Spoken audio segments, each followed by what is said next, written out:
তাণ্ডব কি ইতিহাস সৃষ্টি করতে পারবে? তাণ্ডব কি লেখাতে পারবে বাংলা ইতিহাসের সবচাইতে সবার উপরে তার নামটি?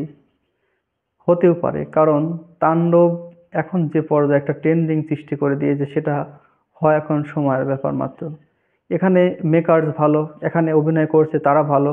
শাকিব খান স্পেশালি আছেন, তারপরে সাবিলা নূর প্রথম কাজ, তার একটা ভক্তগুলো আছে, জয়া আহসান একটা ট্রেন্ডিং সৃষ্টি করে রেখেছে। তো এখানে সব মিলিয়ে দেখা যাচ্ছে যে যে সকল শিল্পীরা মানে কাজ করছেন তাদের প্রত্যেকের আলাদা আলাদাভাবে একটা ভক্তকুল রয়েছে। এদিকে এখানে গানগুলো ভালো আছে, গানগুলো ভালো হচ্ছে।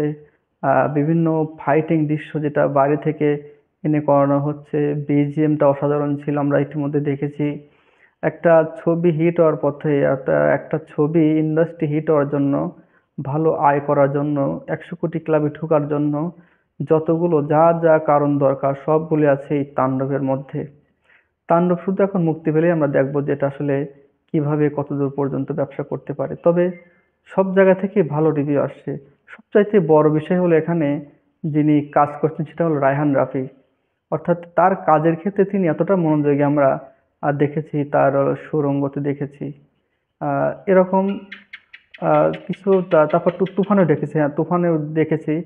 তুফান সুরঙ্গ ভালো কিছু করেছে, এবং সেখানে তাদের মেকার্সটা কিন্তু অসাধারণ ছিল। কালার গ্রেডিং বলেন, সেখানে মিউজিক নিয়ে বলেন, বা গান বলেন, তার ক্যামেরা অ্যাঙ্গেল ধরা বলেন, সব কিছু মিলে রায়হান রাফি জাস্ট অসাধারণ। তুফানে রায়হান রাফির সঙ্গে শাকিব খান ফাটিয়ে দিয়েছেন, তাণ্ডবেও ফাটিয়ে দিবে না সেটার কি বলার আছে? হতে পারে। তাণ্ডবে শাকিব খানকে একটা সাইকো কোয়ালিটি দেখা গেছে। এই সাইকো ক্যারেক্টারটা কিন্তু আমরা অনেকেই চেয়েছিলাম, বিশেষ করে আমিও চেয়েছিলাম যে আহ, আমরা মালয়ালাম দেখেছি, তেলেগুতে দেখেছি, বলিউডে দেখেছি, প্রায় সব ইন্ডাস্ট্রিতে এরকম একটা মানে উচ্ছৃঙ্খল ক্যারেক্টার কিন্তু মানে থেকে যায়, এবং তারা অনেক ভালো ক্যারেক্টার করে, এরকম উচ্ছৃঙ্খল ক্যারেক্টার করে ভালো পর্যায়ে নিয়ে নিয়ে গেছে নিজেদেরকে।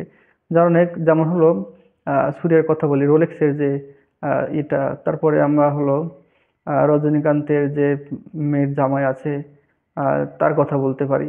তো এখানে তারা যেভাবে কাজ করে নিজেদেরকে অন্য পর্যায়ে নিয়ে গেছে, শাকিব খানের আছে উপরের পর্যায়ে, কিন্তু এরকম চরিত্র কখনো পায়নি। এরকম একটা চরিত্রই তিনি কিন্তু এখন পেয়েছেন। আর যেটা লিড করছেন আমাদের রায়হান রাফি ভাই। তো রায়হান রাফি ভাই যে একটা ভালো কিছু করবে শাকিব খানকে দিয়ে, সেটা আমরা তুফানেও দেখেছি। তো এখন যেহেতু আমরা মুভিটি দেখিনি বা ভালো রিভিউ পাচ্ছি কিন্তু, তবে একটা বোঝা যায় যে সকালে ভাতের চুলায় দিয়ে একটা ভাত টিপলে বোঝা যায় যে তলের নিচের হাড়ির খবর কি, বা নিচে ভাত হয়েছে কিনা। তো এরকম একটা ট্রেলার দিয়ে আমাদের কিন্তু বুঝিয়ে দিয়েছে যে ছবিটি কেমন হবে। যাই হোক, বারবার সব ভাত টেপার দরকার নেই। এখানে ট্রেলার আমাদেরকে দেখিয়েছেন, আমরা দেখে উপভোগ করেছি, মজা পেয়েছি।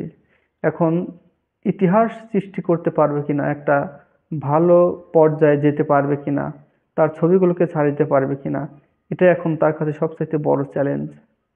সে চ্যালেঞ্জের সাক্ষী দর্শক হতে পারবে কিনা, বা বাংলাদেশে এরকম একটা চ্যালেঞ্জিং মুভির আগে আর পরবর্তী আসবে কিনা, এখন কিন্তু যেটা এসেছে। তো সব মিলিয়ে একটা ভালো ট্রেন্ডিং অবস্থায় চলে গেছে তাণ্ডব। এখন দেখি তাণ্ডব তার নিজস্ব গতিতে তাণ্ডব চালিয়ে যেতে পারে কিনা। ততক্ষণ আমাদের ঈদ পর্যন্ত ওয়েট করতে হবে। ধন্যবাদ সবাইকে।